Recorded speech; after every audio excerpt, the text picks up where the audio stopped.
Okay, so I think we are officially recording. I don't see the record button right now. I think it already says recording. Okay, perfect. So welcome everyone. Just as more people are coming in, we'll get through just an opening of who we are and what we're doing as the Chambers for Sustainability Coalition. These are our current members. That we might be missing a few. I did this just a couple of weeks ago, so we might have some more members. We've been growing very rapidly. And because we realized that we've been doing, this is the 5th in the series, but obviously there's so much more that we can do as a coalition. So we gathered up some of the leaders of the different chambers from a national and international perspective and said, hey, we really want you to be part of an advisory group. And we got so lucky because we have the CEO and president of the San Francisco Chamber, Senator Hamblin. She's the new senator in New Mexico. So she's in Las Cruces. We have the chairman of the Latin American Cámara Verde. They've been our partner at the U.S. Green Chamber for a long time. So we really, and I know we have Alejandra, their CEO or executive director that's with us. Susanna, who's been just a champion of getting the word out to other chambers around the world.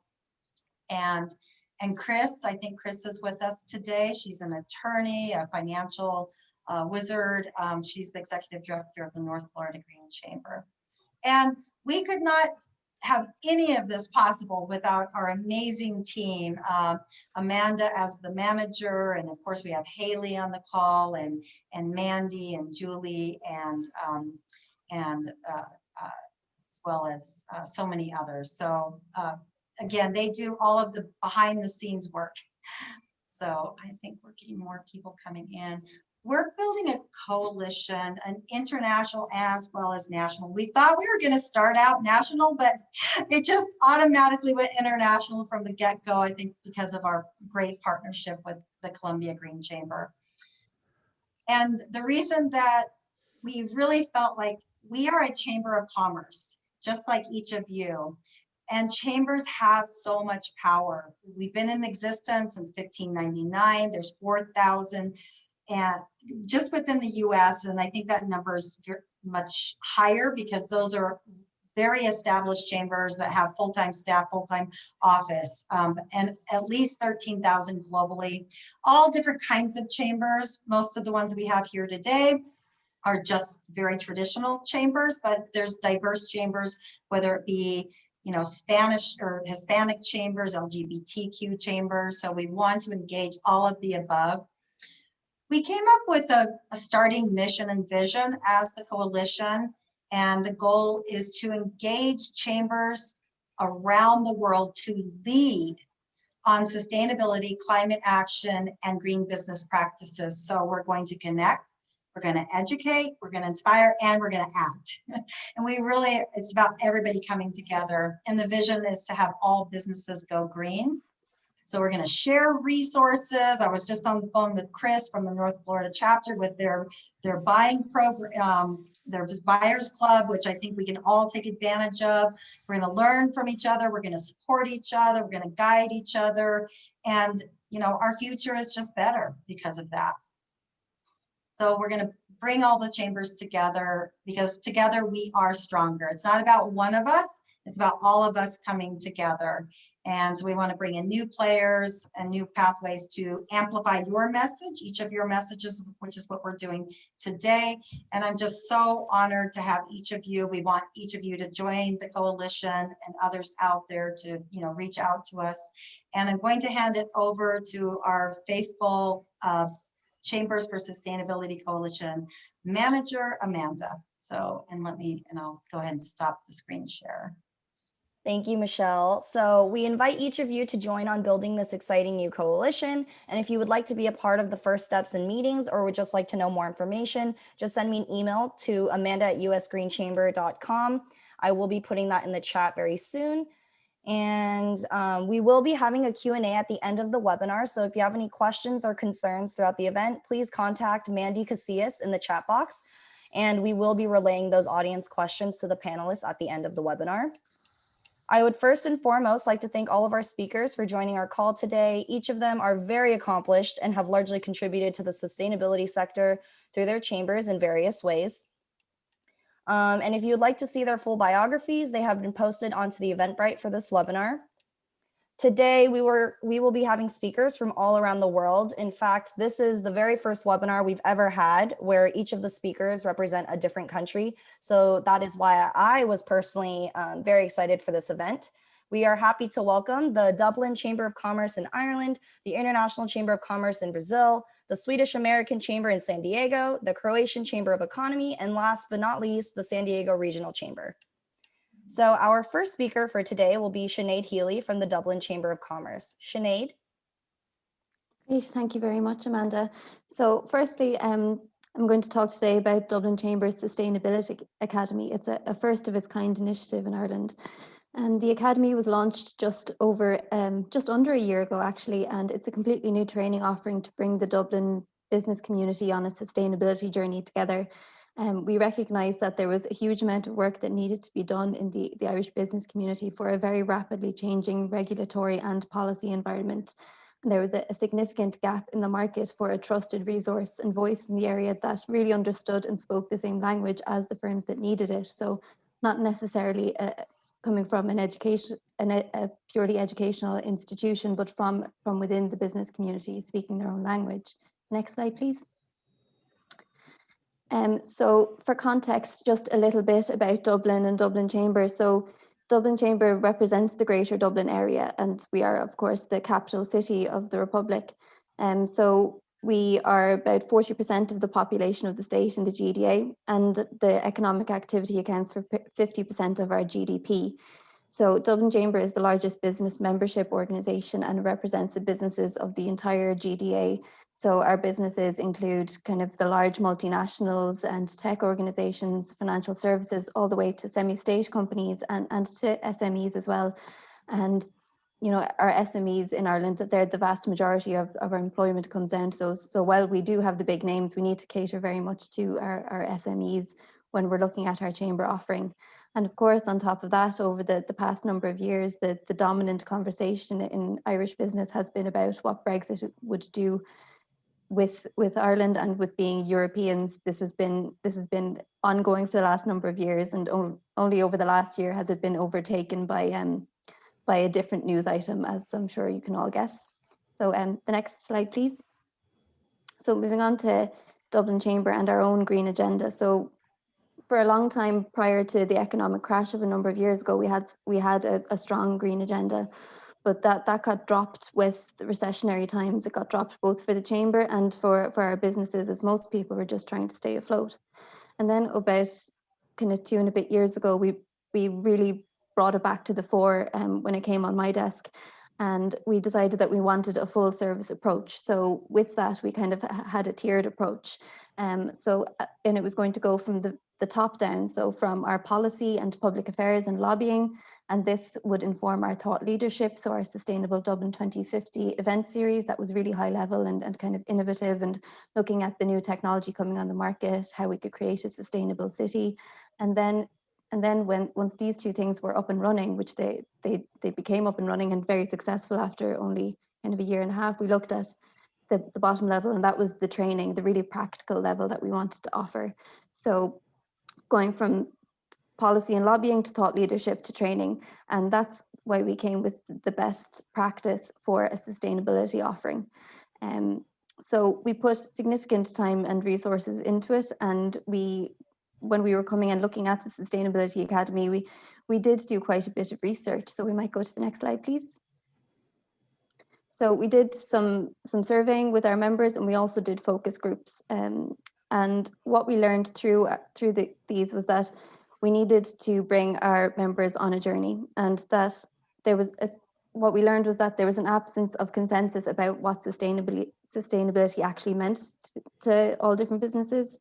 We also learned that most businesses were very much early in their sustainability journey, and we needed to make sure not to pitch it too far ahead for them. There needed to be steps that they could follow, go from the very beginning to moving things along. We learned that the existing resources that were available to businesses were very sector specific, and therefore a lot of people just didn't know where to begin. And then there was a desire for guidance and leadership from within the business community. And that's kind of the starting point that we went with. Next slide, please. So we went with classroom style training with very small numbers. And these are the initial modules that we had kind of spread over two mornings. Initially, they were going to be in person, but they've all got moved online very quickly. So as you can see, we have Sustainability 101, but then as you move on, and as some people were a bit further along, we have things like green public procurement, where we were very much looking at supply chain and tendering processes. So that I think had an awful lot of interest from the very beginning. So the next slide, please. So this was launched just last February by the president of Dublin Chamber. And that's just a quote from the speech that she used when she announced it. So with that, we very much used the kind of the language of things being on a journey, just so that we could see that businesses could kind of move along with us. They would take one step and then another, and we could bring people along with us. Next slide, please. This is just the Sustainability Academy as it is marketed. So it's join us on the journey. And then this is then just to kind of to finally to show you kind of where things are going. We've found that despite COVID-19, there has been a remaining interest, even though follow through hasn't been as good as you might have wanted it to have been in other times. Participants were from varying sized businesses and from across different sectors, the people that are going to these academies, and that feedback is overwhelmingly positive. And a lot of people are looking for that next step. They're starting in one and then kind of repeat booking and sending other people from within the organization. And then lastly, the main piece is that it's the Sustainability Academy and everything around it. It's core to the Chamber strategy. It's not just a piece of our offering, it's core to our strategy. It's core to our strategy, and it's fed in through our policy documents, our submissions to government. And we've actually had good feedback with government telling them how our Sustainability Academy is servicing businesses. And then just our final slide. I think that might be the end. So thank you very much for your time, and I look forward to hearing from everyone else. Thank you so much, Sinead. I also saw through your website that your chamber put together an online database for your members' online stores to encourage, I think, local buying and a circular economy. I thought that was amazing, so I just wanted to point that out. Our next speaker will be Gabriella Dorhaic from the International Chamber of Commerce, Brazil. Gabriella? Thank you, Amanda. Thank you all. It's really a pleasure to be here. And Sinead, congrats. That's a lot of really incredible initiatives that you guys have set up in Dublin. Certainly, we'll get in touch to get some inspiration from you guys as well. I think, being from Brazil, we're sort of in the hot seat when the issue is sustainability right now. So we've had to really increase the pace of what we're doing around sustainability and how we're getting companies on board. Sort of next slide, please. And just perhaps a brief step back. So ICCC Brazil is part of ICC Global. The International Chamber of Commerce is over 100 years old. It has, it's present in over 90 countries. It has in its full network over 45 million members. So it's pretty wide across the world. ICC Brazil is relatively young. We're 5 years old. But sustainability is not a new topic for ICC. It already has a commission that works on that. So ICC is one of the first and one of the only private sector associations that have a observer seat at the UN. It's the focal point for the private sector at the UNFCCC. So it's not a new topic for ICC, but what was new for us was suddenly all the spotlights were on Brazil talking about sustainability and deforestation. So it was a situation where we had to really sort of understand what's going on and how can we sort of galvanize or unite the private sector around this agenda. And so just to give a little bit of background, sustainability is not a new subject to Brazil either. I mean, Brazil has a really rigid forest code. 84% of the Amazon is preserved. Agricultural productivity in Brazil has grown by 6 times, while planted areas have only doubled. So there has always been a look at how we preserve nature in Brazil. Has it been perfect? Absolutely not. As I think when we look at the other side of the slide, things have not been going well. And can we go to the next slide? And the thing is that the Brazilian private sector historically hasn't been vocal about issues. So you might see one company here saying something, one company there saying something, but there has never been one issue that really unites everybody, and there is a common view of what do we as the private sector want for the country? What do we think the standard should be? And this issue is so important that for the first time, the private sector really spoke up. There was a statement from another chamber that is very close to ICCC Brazil, and over 40 CEOs from big companies and different sectors really spoke up and said, you know what, this is not okay with us. This is the view, this is what we want for Brazil in terms of sustainability. And it was really sort of a watershed moment to bring sustainability into the everyday newspaper. The sustainability came out of we're only talking about, environmental activists, NGOs, to really, this is a private sector agenda. This is an economic agenda. This is not only, sort of a fringe issue. This has to be at the heart of what every company is doing. Next slide, please. So what have we been doing? So we've been working internally at ICC. We already have a Commission on Environment and Energy since 2018. But the current issues really forced us to look at how do you truly engage the private sector on such a strategic issue, and you create a common view. So one of the key steps we already had a Council of CEOs at ICC Brazil, but we really focused the issue on sustainability. So our goal was to get the top level of every company engaged and looking at what they were doing, what we could contribute, and how we could build public policy suggestions for the government, but not looking at one sector specifically, but something that everybody could use. And we found that there was a lack of good, positive, constructive conversations in Brazil around this. So in Brazil, there is still the mentality that economic development versus environmental protection. So there's a shift, and this antagonism really is when you talk to politicians. There's this view that, well, if we preserve nature, we're not going to grow economically, and that's really not what we have wanted to do, and we don't agree with that. So we found that we needed to have a series of conversations about how do you change that mentality, but also practically, what does that mean for public policies? So Brazil is currently discussing a tax reform, and we knew that whatever tax reform is going to get approved and discussed, it needs to have sustainability at the core of what it's going to be.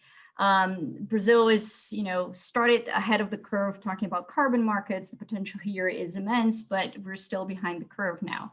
So it was, we had a conversation about what these two, do we go carbon tax? Do we go carbon markets? So it was really trying to bring the companies in, and from their perspective, what works as a public policy. Next slide, please. I'm so sorry. This is your 30-second remaining notice.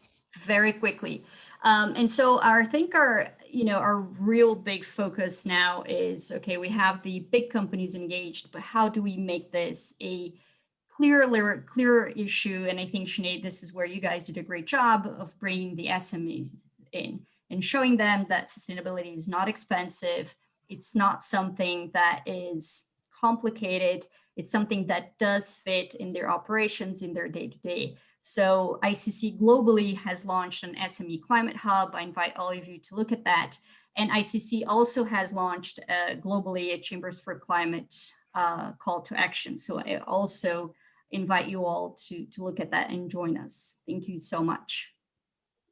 Thank you so much, Gabriella. I also saw in November, you took part of the debate discussions regarding environmental agenda with international trade. That's amazing because our coalition obviously has a strong emphasis on international collaboration and cooperation. So that was really exciting for me to see. Our next speaker will be Hans Jansen from the Swedish American Chamber in San Diego. Hans?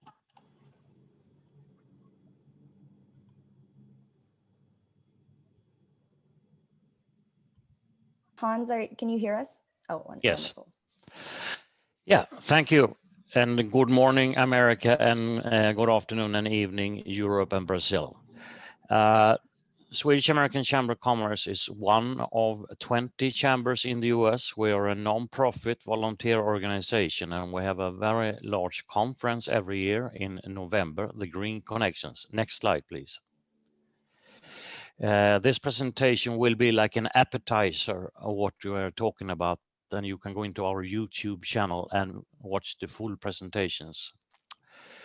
It's also a 3-day conference, renewable energy, smart cities, buildings, energy storage. And we had a webinar as a response to the pandemic, and we had 23 speakers from 4 countries, 7 sponsors, and about 500 attendees. Next slide, please.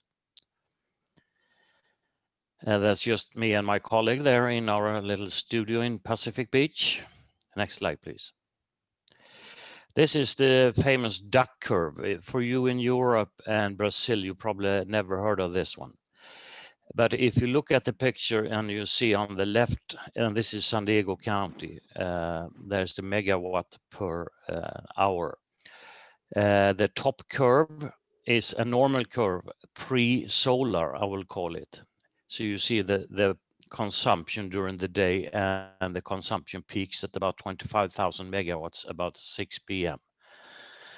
So now you look at a lower curve, 2020. That's solar production. And you can see it's 10,000 megawatts. And this in essence explains the problem with intermittent solar and wind. We have to have major industrial scale energy storage in order for this to survive.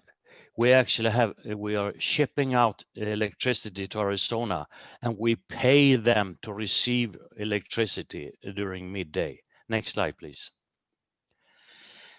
One of the speakers was Volvo Group, of course, since we are promoting Swedish business. That's what we're doing day and night. So what Volvo did, they took their ordinary truck and they electrified it. And now they have about 10 to 12 of these trucks running in the port of Los Angeles. They pull trailers out to warehouses along I-5 and 405 in order to not have any pollution in the harbor of Los Angeles. Next slide, please. These are 2 trucks. The one to the left is a dump truck, and it's actually run on natural gas. I should not mention natural gas here, but it's here with us. And the one to the right is a short-haul electrical truck. Next one. Siemens Energy, you wonder, it's a German company. Yes, it is. But this particular plant is in Sweden. They make gas turbines, and they can mix hydrogen into the natural gas stream. At present, about 20 to 30% hydrogen. But in 5 years, they can have 100% hydrogen. and then you have an electrolyzer plant beside this one, and you have a completely fossil-free environment. You take the electricity from wind power or solar power nearby. Next slide, please. And also another Swedish company, Alfa Laval, and with their partner Malta Inc. from Boston. They are actually taking, and this is industrial scale, we talk about 100 megawatts plus now. So they take surplus electricity or from the grid, wind, solar from the grid, and use molten salt as a heat. And for the cold, they have antifreeze. And then with that temperature difference, you can get the electricity. A very smart solution. Next one, please. This is just a picture of that particular plant. And then we have another Swedish company, Azelio, with their test pod system. They are taking surplus electricity during the day, mainly from solar, and then they melt aluminum, and then up to about 600 Celsius, and then take out electricity during night when the sun is not shining with a Stirling engine. Next slide, please. And here is actually their plant in Morocco. They have an industrial size thing there. They have that's an enormous solar farm in Morocco behind the aggregate. Next slide. And then we have a project in South Sweden. It's called Elon Road. It's actually charging a battery in a bus in this case, and an electric motor. There, next slide, please. And here you can see that it's installed. It charges as it goes, and it's one electric station every kilometer. Very efficient, completely clean. Next slide, please. Another Swedish company, PowerCell. They make stackable fuel cells. And again, they take electricity from wind and solar and use electrolyzers, produce the hydrogen, and then that hydrogen can then be used in fuel cells in marine operations. It can be used in trucks, cars, and so on. We have a fairly large fleet of hydrogen cars here in California as well. Next slide, please. And then talk about the San Diego Energy District community choice aggregation. We have a monopoly in most of the US for electrical distribution, unfortunately. But now these small cities, Solana Beach, for example, and also San Diego, they procure electricity, clean electricity. SDG&E, the San Diego Gas and Electric, delivers it, and the customers then, for example, myself here, I can buy clean electricity. So it's a very successful concept. Next slide. So please. sorry, this is your 30-second remaining notice. Oh, okay, then I timed it good. Next slide. There is our website. Please take note of that. And like I said, the YouTube channel, you can listen to the complete presentations that I just gave a snapshot of.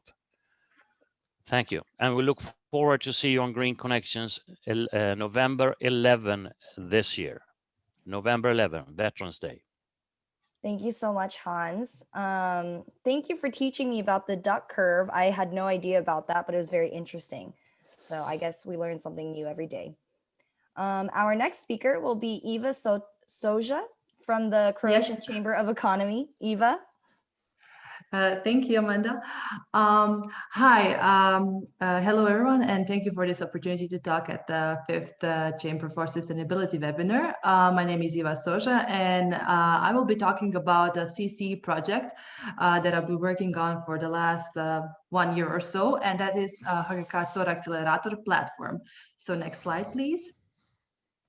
So platform is actually a collaborative platform that promotes partnership between business sector, state institutions, and civil sector on achieving the goals of sustainable development in Croatia.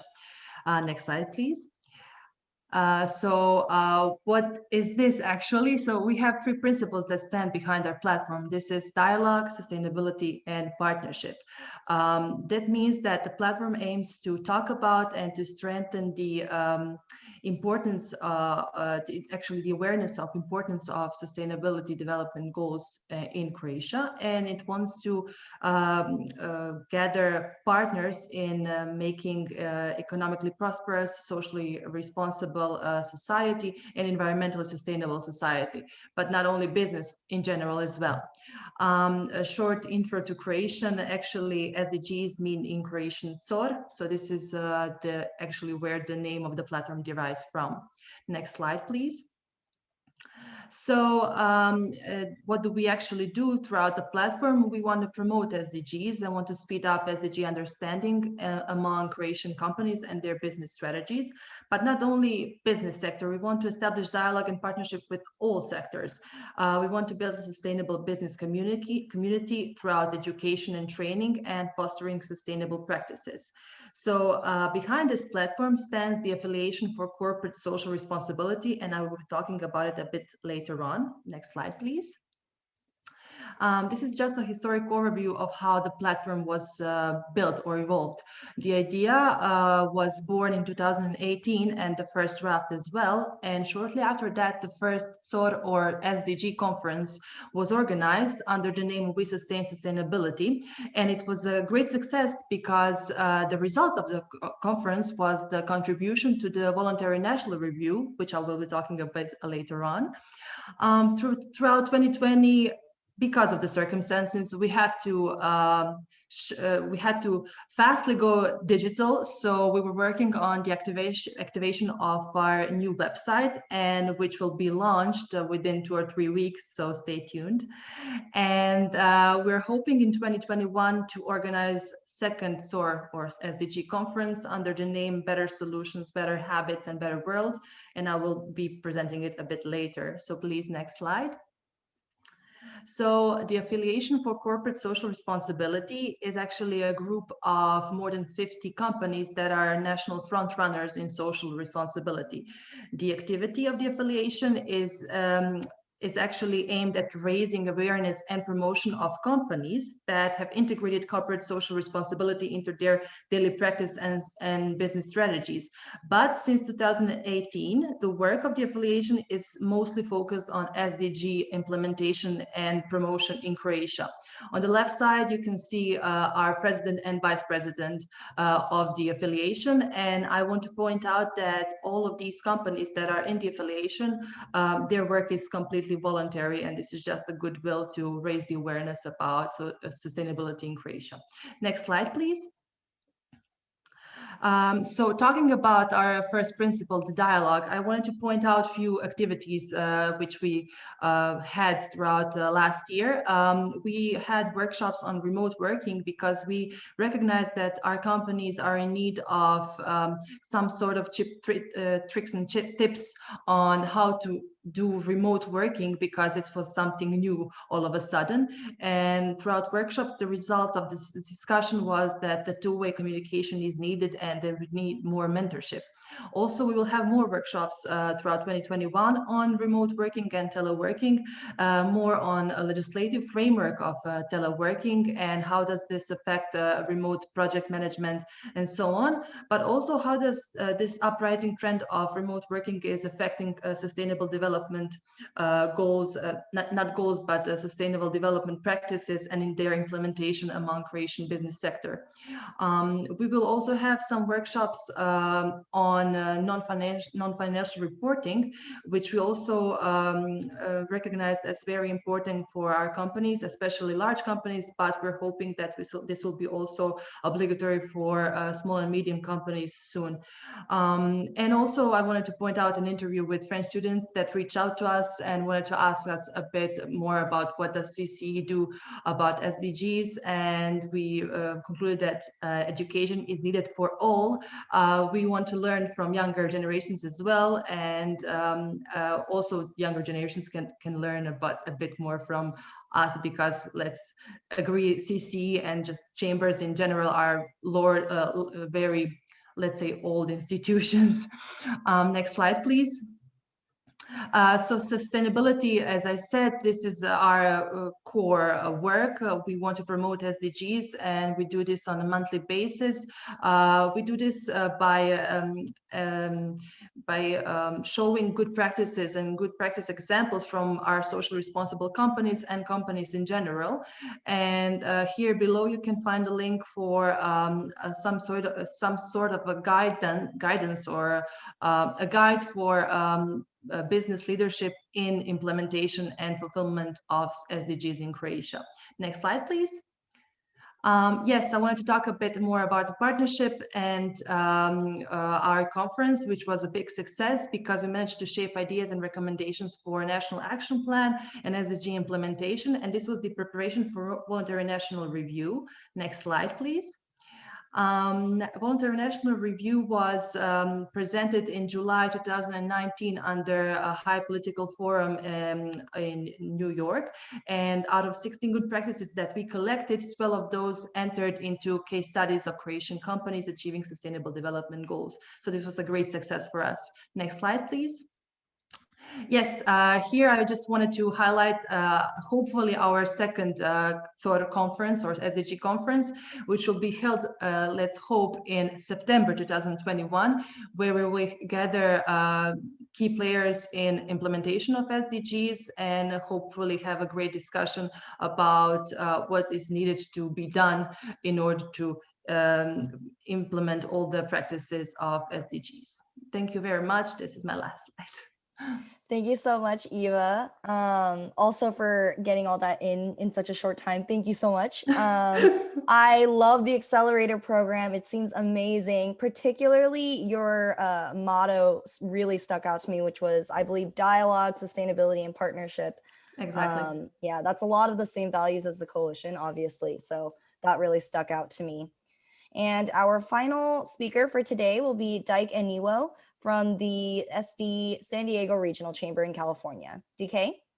Yeah, good morning, and thank you so much for having me. My name is Dike Anyiwo, and I'm here today representing the San Diego Regional Chamber of Commerce. I just want to kind of give a brief overview of what we are and what we do, and then talk a little bit more about specifically our sustainability initiatives. So incidentally, the San Diego Regional Chamber of Commerce is actually about 150 years old. We are celebrating our 150th anniversary this year. But it's always been the leading political advocate for business and serves as the nexus for connection and collaboration among businesses in the San Diego and Baja region. You know, San Diego is a border town. We are just from where I'm sitting now, about 20 miles north from the Mexican border.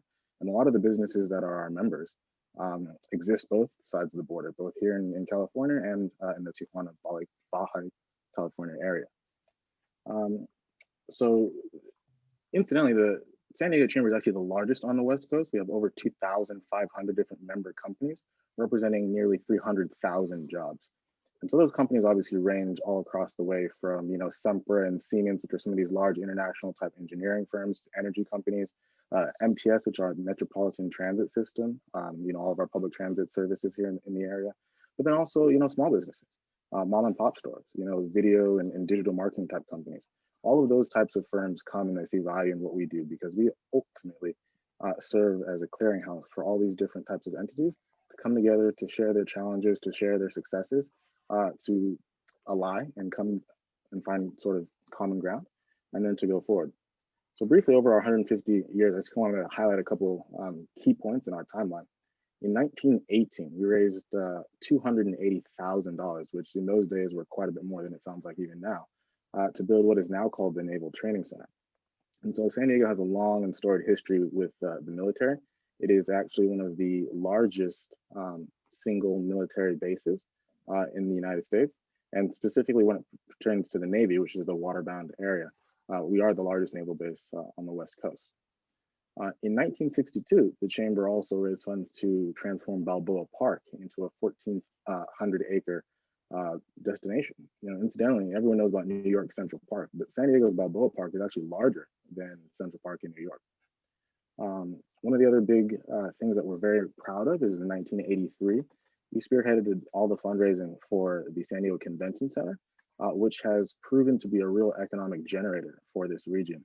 that investment has just compounded again and again and again. You know, the range and scope of different activities, events, conventions that come into San Diego have really actually helped to define San Diego as a very large tourist town. Obviously, we have the weather, we have the beaches, we have those things, but it's interesting. So much of our economy is actually fueled by the tourism and industry, which is underpinned by that convention center. So, you know, our mission really at the San Diego Chamber is to lend and advocate for the business members in the policy and connection space. So my role here on the policy team is really to work closely with the members themselves and advocate for legislation, either for or against. You know, oftentimes we sponsor legislation and we sign that ourselves. We sponsor and support various different candidates for elected offices, both at the state, or I guess all at the state, local, and federal levels. And primarily, the way that we do this is we organize our sort of, you know, vast range of companies into different what we call policy committees. We have committees that touch on healthcare, on defense and military, on education, and sort of the pipeline to the workforce from those educators. But ultimately, you know, where I do most of my work is in a committee called the Sustainability and Industry Committee. And so that's all of our different members that work in that engineering space, energy, water.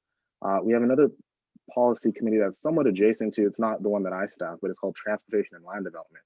But those two committees really work hand in hand because, as you know, when we start talking about sustainable goals, when we start talking about, you know, the transition from driving in cars to walking, biking, you know, doing the types of things that we need to adhere to our regional climate action plan goals, you know, transportation, housing, all of those things sort of factor and dovetail very closely together. So with the Sustainability and Industry Committee, which is the one that is most topical to today's conversation, we typically work in a few different ways, but primarily what I wanted to highlight today is some of the projects that we've been able to support over these last few years and how we go about doing that. So we participate in something called the Coalition for Clean Air. It is an organization that includes chambers, but also different sort of member businesses. It's a statewide coalition. Despite the fact that San Diego is the 8th largest city in the country, we have some of the worst air quality, actually. And that's for a variety of different reasons. So what we do with this coalition is we seek to find ways to help folks make the transition in their day-to-day lives. You know, most of the issues that we are challenged with worldwide are all man-made, right? And so by making different decisions in our individual day-to-day activities, we can help that transition. Now, I mentioned the Climate Action Plan, which is actually a legally binding document that was voted in by legislators in the city of San Diego in 2015. You know, all of those legislators who voted for that package were members that the chamber supported. And so what we do, like I said, with the Sustainability and Industry Committee is we have various different members from different companies. There's about 60, 65 different members on this board. And we convene once a month and talk about, you know, present and current events. All right, we talk about projects that are forthcoming. We talk about bits of legislation that are forthcoming. In 2019, we were successful. The city of San Diego was successful in passing a styrofoam ban. Basically saying, you know, all of you restaurants, all of you takeouts from now on, you know, we want to see less of that and more of these biodegradable type storage containers. One other large scale project that we're very proud of in San Diego is the Pure Water project, which once it's coming online, I think in 2022, construction's underway now, it will be the largest water recycling plant in the area and will provide a third of San Diego's clean drinking water. So these are just some of the things where, like I said, from a project standpoint, from a personnel standpoint, our chamber has been very active. And yeah, happy to take any questions. Thank you so much, DK. Well, I guess to begin, happy 150th anniversary, if I heard that correctly. That's Correct, exciting. Yeah. And I think it's super important how much of an emphasis you guys put on your US and Mexico relations. It's very important. And I believe that concludes all of our speakers for today. I would like to thank the panelists for sharing about their wonderful initiatives. And I firmly believe that with the implementation of programs like these, we can achieve a more sustainable environment and get one step closer to a greener future. As I'm sure most of you know, us chambers have a very powerful influence over our business members and therefore communities as a whole. So with this, we can change the course and mindset of our society. I would now like to begin the Q&A. So if the speakers could all please turn on their videos and mics. I believe everyone's is already on. So one of the first questions that came in was actually directly for Gabriella from Fernando Pinzon Ramirez. And his question is, it is evident that Brazil is currently experiencing a major foreign trade problem due to the current federal and state policies that encourage deforestation in the Amazon. But Brazil is not just the Amazon, nor is the Amazon just Brazilian. What other initiatives regarding the promotion of green businesses is ICC promoting in Brazil? Thank you, Fernando. I think one of the things that we're trying to go after is a national program for traceability. So obviously, meat products already have a traceability program with the government. And what we're trying to get the private sector sort of to embrace, and the government as well, is a traceability program. I think your point is absolutely correct in the sense that Brazil is not just the Amazon. So any product that you're buying from Brazil does not mean it came from the Amazon. But that's the issue with credibility crisis. You know, everything becomes the Amazon, and buyers from across the world will want to know, well, where did this come from?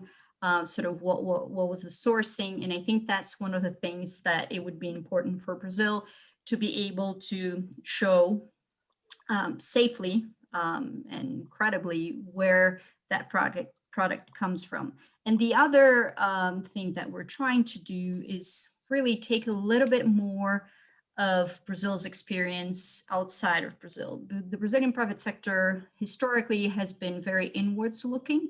So there is very little intersection in major global forums. And that's a problem, because if you don't go and you meet people and you talk to people and they have sort of that opportunity to ask you questions and understand more than, you know, just what they see on the news and on Twitter, you know, they don't have the full story. So I think it's also a very big push from us to get Brazilian leaders and exec from the private sector and government to interact more with the international community. I think that's one of the other big things that we're trying to do. Awesome. And then there's also a question for DK regarding policy, actually. So they said, since public policy is different depending on location, what do you think everyone can take away from discussions about public policy relating to sustainability? Yeah, no, that's a fantastic question, and it's fascinating because this panel itself is international. You know, one thing that I've seen in every iteration of my career is that relationships matter. Personal and professional, individual, person to person relationships matter quite a bit. And so when you start looking at policy, oftentimes the most difficult part of, you know, advocating for a piece of legislation is just getting in the room, right? Having a conversation with the key decision makers. And so, you know, when it comes to sustainability policy, I do feel confident that there is a sort of wide scale acceptance, or at least recognition of the fact that we do need green and sustainable policies. And that's something that's shifting in a positive direction, I'd say, definitely in our region. But the most important thing, I think, is to, as an organization, or, you know, as individuals, to foster and maintain good professional working relationships with, ultimately, you know, the folks who matter, right? And then you marry those relationships with those subject matter experts, those technical components that, you know, will underpin sound policy, and you just do the work. You know, there is no substitute for hashing things out, sitting at a table, and you know, coming up with, like I said, that solution. So it really does boil down to that individual relationship, and then also having, like I said, that technical know-how to connect those two things. Absolutely. And then I have a question that's mainly directed, I think, towards Sinead and Eva, since I noticed that you guys specifically mentioned COVID mitigation and relief in your presentations, and your chambers have a big focus on that. So what are some of the biggest challenges you think you're going to face once the pandemic is over? And this is a question from Hannah Wannerstrom.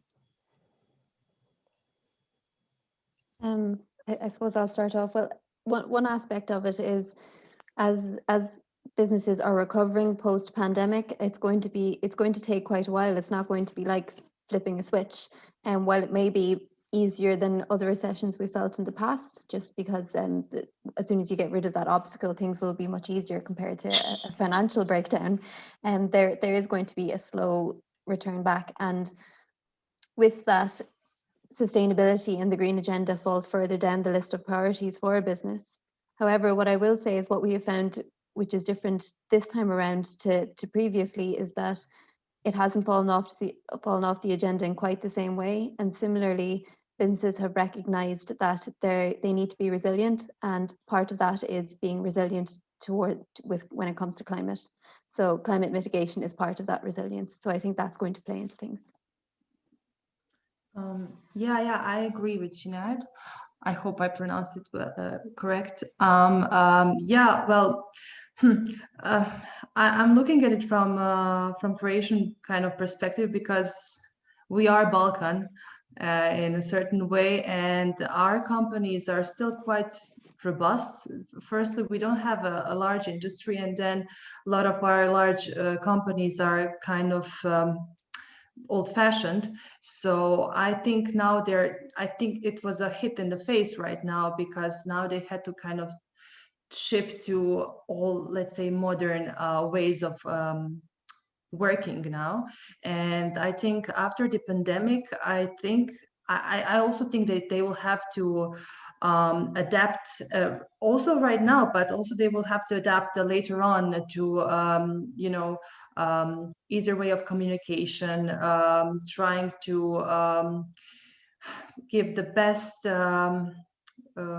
conditions for their employees, because it's not, yeah, and it's hard in Croatia sometimes. I think the rights of employees are not on the high level, and given this pandemic and teleworking and just trying to have control over your company and your business, you have to have a nice communication. So I actually agreed with Dike as well. I think these social skills and just connections are really, really important, and you have to maintain them. So I think this is something that Croatian companies will have to also keep in mind right now, and also after pandemic.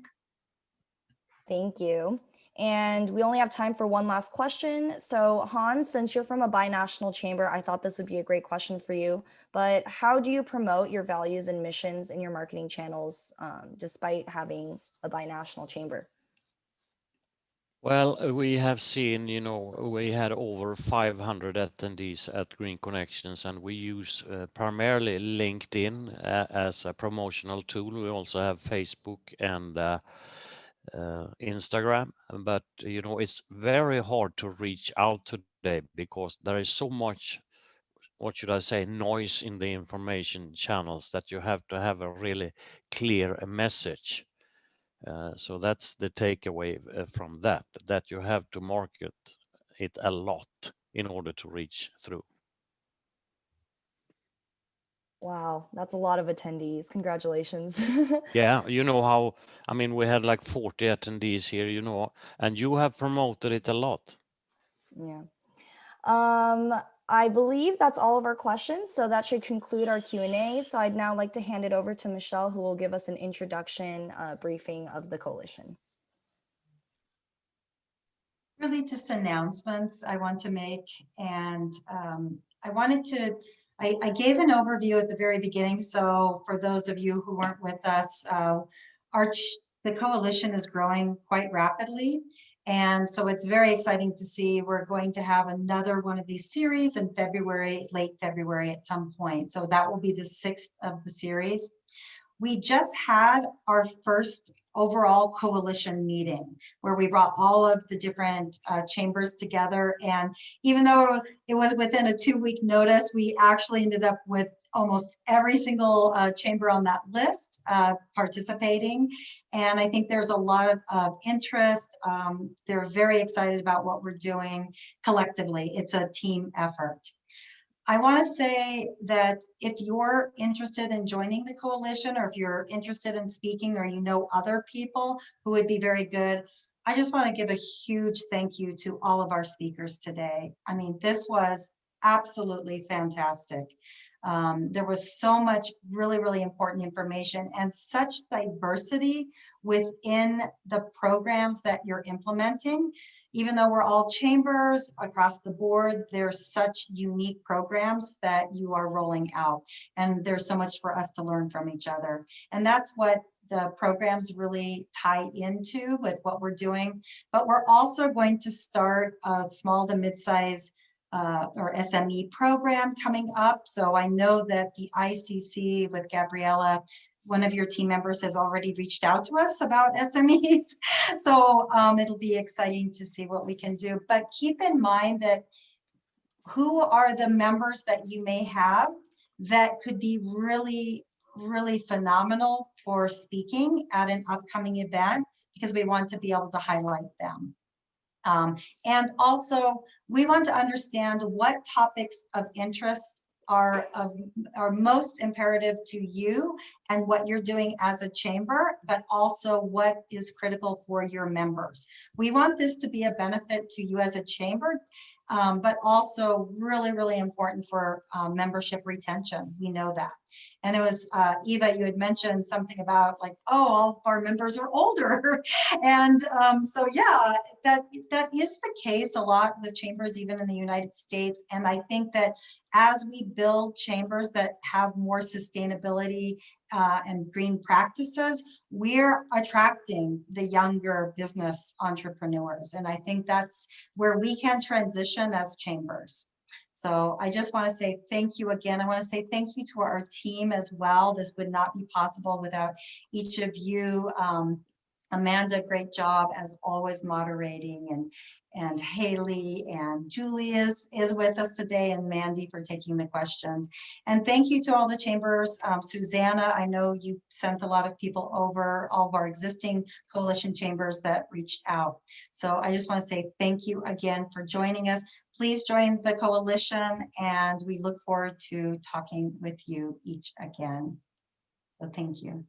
Thank you, everyone. I left my email in the chat in case anyone wanted to know more about the coalition. Thank you so much. This has been an honor and a privilege. Thank you very much. Thank you, DK. Thank you to the rest of the Thank you speakers. so much. Bye now. Have a wonderful evening and day. Thank you. Thank you, you Thank too. you. You too. Bye. Bye.